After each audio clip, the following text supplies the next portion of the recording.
दिल्ली की 70 विधानसभा सीटों और यूपी की मिल्कीपुर में मतदान पूरा हो चुका है। चुनाव में उतरे दिग्गज नेताओं की किस्मत अब ईवीएम में कैद है, जिसका फैसला 8 फरवरी को होगा। लेकिन अगर एग्जिट पोल की माने तो दिल्ली में 33 से 38 सीटें आम आदमी पार्टी को और 31 से 36 सीटें बीजेपी को मिल सकती हैं। तो वहीं उत्तर प्रदेश के मिल्कीपुर उपचुनाव में बीजेपी और समाजवादी पार्टी में कांटे की टक्कर दिख रही है। यहां बीजेपी की 52% जबकि समाजवादी पार्टी की 48% जीत का अनुमान है। कांटे के मुकाबले में बाजी कौन मारेगा ये तो 8 फरवरी को तय हो जाएगा। लेकिन एग्जिट पोल के मुकाबले को जो आंकड़े आ रहे हैं वो मुकाबले को दिलचस्प बना रहे हैं। वहीं दिल्ली से लेकर मिल्कीपुर तक दिन भर किन मुद्दों को लेकर सियासी सरगर्मी रही और महाकुंभ में प्रधानमंत्री मोदी की डुबकी के क्या क्या सियासी मायने निकाले गए, ये सभी खबरें अब हम आपको दिखाएंगे।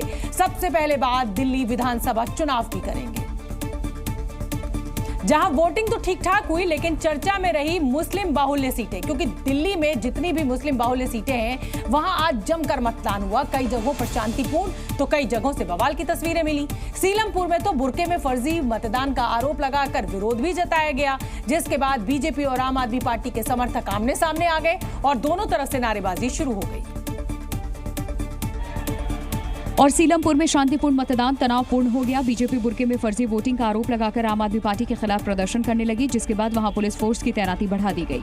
वोटर्स लाइन में लगे थे लेकिन उनकी जगह कोई और वोट डाल चुका था, जिसकी गवाही खुद वहां के स्थानीय वोटर दे रहे हैं। पूनम, क्या हुआ था बताएं।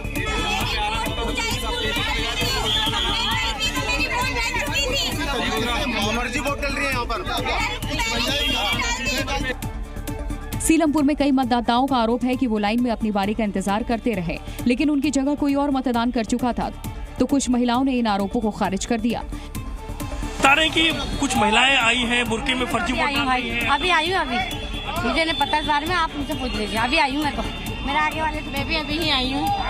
हाँ, बता रहे हैं कि कुछ महिलाएं फर्जी वोट डाल रही हैं, बीजेपी का कहना है। नहीं। इसके बाद बीजेपी कार्यकर्ताओं ने आम आदमी पार्टी पर फर्जी वोट डलवाने का आरोप लगाया और जमकर हंगामा किया। हालांकि वक्त रहते पुलिस ने हालात पर काबू कर लिया और वापस शांतिपूर्ण तरीके से वोट डलवाए गए। दिल्ली के मुस्लिम बाहुल्य सीटों पर सबसे ज्यादा मतदान हुआ। मुस्लिम मतदाता खुलकर वोट करने पहुंचे। कई सीटों पर तो उम्मीद से ज्यादा मतदान हुआ।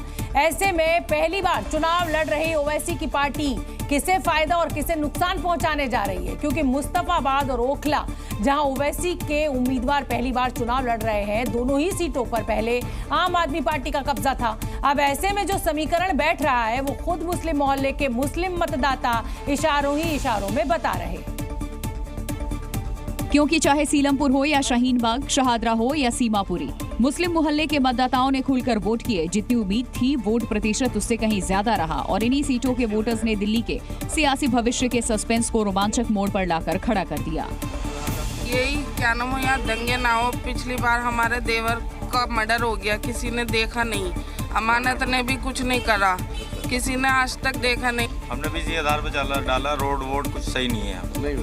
हमारा भी 4.5 साल में अब पड़ा है हमारा रोड। दिल्ली में ऐसा पहली बार हुआ कि ओवैसी की पार्टी 2 सीटों पर चुनाव लड़ रही है। दिल्ली दंगे के बाद पहली बार चुनाव हो रहा है। ऐसे में मुस्लिम बाहुल्य सीटों से जो समीकरण बन रहे हैं उससे कांग्रेस और आम आदमी पार्टी को अभी से चिंता सताने लगी है, क्योंकि इस बार चुनाव में कांग्रेस के 5 मुस्लिम कैंडिडेट मैदान में हैं। आम आदमी पार्टी ने भी 5 मुस्लिम प्रत्याशी उतारे। इस बार AIMIM के 2 प्रत्याशी चुनाव लड़ रहे हैं। हालांकि बीजेपी ने एक भी मुस्लिम उम्मीदवार मैदान में नहीं उतारे। कैंडिडेट से क्लियर है कि इन तमाम मुस्लिम सीटों पर अरविंद केजरीवाल, ओवैसी और राहुल गांधी के बीच सीधी फाइट है। केजरीवाल मुफ्त की योजनाओं के साथ मैदान में हैं, तो ओवैसी इस चुनाव को मुसलमानों के आत्मसम्मान से जोड़ चुके हैं और कांग्रेस अपने पुराने वोट बैंक को समेटने की कोशिश में रही। लेकिन वोटिंग के वक्त जो तस्वीर सामने आई उससे अब तक साफ नहीं हुआ। हवा की सोर बह रही है। सबके लिए अच्छा ही सुविधा हो और क्या अच्छा ही चाहिए हम सबको, सब महिलाओं को, कि सबके लिए अच्छा होना चाहिए। बच्चे स्कूल में सब में बढ़िया होना चाहिए। बच्चों के लिए स्कूल होने चाहिए, पानी की सुविधा होनी चाहिए, गलियाँ। यहाँ का वोटर है ना, वो भ्रमित वोटर है। वो फैसला ले ही नहीं पा रहा कि भाई मुझे किस पार्टी को सही से वोट देना चाहिए। तो क्या जो तस्वीर आज दिखी वो 8 फरवरी को सत्ता बनाने और बिगाड़ने में अहम साबित होगी, या फिर जो भीड़ आज पोलिंग बूथ पर दिखी उसके पीछे खेल कुछ और है? दिल्ली में मतदान के बीच जंगपुरा से भी हंगामे की तस्वीरें मिली। यहां दिल्ली के पूर्व उप मुख्यमंत्री और आम आदमी पार्टी के प्रत्याशी मनीष सिसोदिया पहुंचे हुए थे और इस दौरान बीजेपी पर पैसे बांटने का आरोप लगाते हुए मनीष सिसोदिया ने विरोध प्रदर्शन किया, लेकिन वहां मौजूद भीड़ मोदी मोदी के नारे लगाने लगी।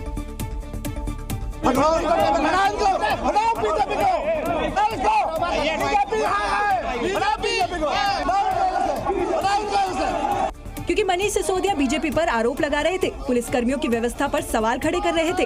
इस दौरान खूब नारेबाजी होने लगी और फिर दोनों पार्टी के कार्यकर्ता आपस में भिड़ गए।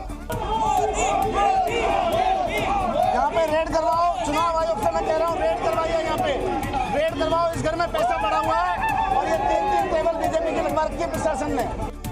दरअसल यहाँ भ्रम की स्थिति पैदा हो गई थी। मनीष सिसोदिया ने वहाँ मतदान के समय रखी उम्मीदवारों की टेबल को लेकर सवाल उठाए थे, क्योंकि इन टेबलों पर भगवा रंग का कपड़ा लगा था। एक उम्मीदवार राकेश सागर की टेबल पर भी भगवा कपड़ा रखा था, जिसे लेकर मनीष सिसोदिया ने सवाल उठाए और आग बबूला हो गए।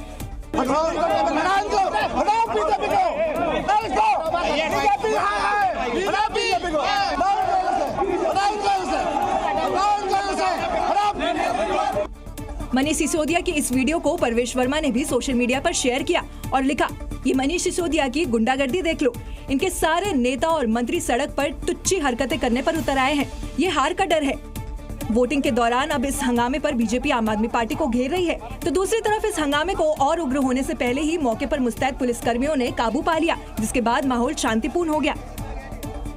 सिर्फ मनीष सिसोदिया ही नहीं, दिल्ली सरकार में मंत्री सौरभ भारद्वाज भी काफी गुस्से में नजर आए। उन्होंने चिराग दिल्ली में वोटर्स को वोट देने से रोकने का आरोप लगा दिया और सुरक्षा में तैनात पुलिस कर्मियों से भी उलझ गए। सौरभ भारद्वाज का आरोप था कि जहां भी आम आदमी पार्टी का गढ़ है, वहां पर खुलेआम वोटर्स को वोट डालने से रोका जा रहा है।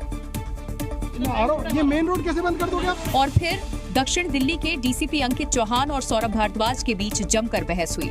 आरोप आम आदमी पार्टी की तरफ से लगाए गए और वहां मौजूद पुलिसकर्मी से सवाल दागे गए। आपको सीनियर ऑफिसर ने बोला है, किस सीनियर ऑफिसर ने बोला है वहाँ पे की बैरिकेडिंग लगा दी आपने अभी मुझे बोला कि आपके सीनियर ऑफिसर ने बोला है और उनसे बात करिए। सीनियर ऑफिसर आपके भाग रहे हैं छुप के, तो ये तो बदमाशी हो रही है ना पूरी की पूरी। सौरभ भारद्वाज का आरोप था कि वोटरों को बूथ तक जाने से रोका गया। इसके लिए पुलिस का गलत इस्तेमाल किया गया और जब सवाल पूछे गए तो सीनियर ऑफिसर चुपके से निकल गए। जैम लगा दिया ना आपने, देखा गाड़ियों का जैम लगवा दिया। ना मेट्रो से जा सकता आदमी, ना बाहर से आ सकता कोई आदमी, ना बाहर जा सकता आदमी, तो आपने इसको छावनी बना रखा है पूरा का पूरा। उनके लिए अलाउड है गाड़ी अंदर तक आना, अदरवाइज 200 मीटर की गाइडलाइंस है इलेक्शन कमीशन। ये सवाल खड़ा कर रहे हैं कि आप लोग बाकी इलाकों में ऐसा नहीं हो रहा है, सब जगह as a matter rule implement हो रहा है। अगर जहाँ बता रहे हैं वहाँ पे विल सी, और जो पीछे जाम बता रहे हैं उसकी जो इनकन्वीनियंस बता रहे हैं उसको रिजॉल्व। सिर्फ चिराग दिल्ली या जंगपुरा सीट ही नहीं, कई विधानसभा सीटों पर आम आदमी पार्टी ने वोटिंग के दौरान सवाल उठाए और हंगामा किया, जिससे दिल्ली का चुनाव तनाव में बदल गया।